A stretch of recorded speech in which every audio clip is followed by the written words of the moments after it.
પશ્ચિમ બંગાળમાં ટકરાયેલા રેમલ વાવાઝોડાની અસર ગુજરાત સુધી પહોંચી છે। ભાવનગર જિલ્લાના ઘોઘાના દરિયામાં હેવી કરંટના પગલે મોટા મોજા ઉછળી રહ્યા છે। દરિયામાં કરંટ હોવા છતાં કેટલાક લોકો ભય વગર સમુદ્રમાં ડૂબકીઓ લગાવીને મોજ માણતા નજરે પડતા હતા। જો કે કેટલાક લોકોનું કહેવું હતું કે વાવાઝોડાની આગાહીના પગલે દરિયામાં મોટા મોજા ઉછળી રહ્યા છે।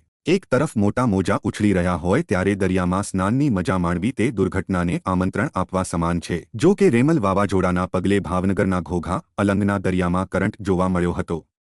વાવાઝોડાને પગલે ભાવનગરમાં 34 કિમીની ઝડપે પવન ફૂંકાઈ રહ્યો છે તો બીજી તરફ તાપમાન 44.4 નોંધાયું હતું।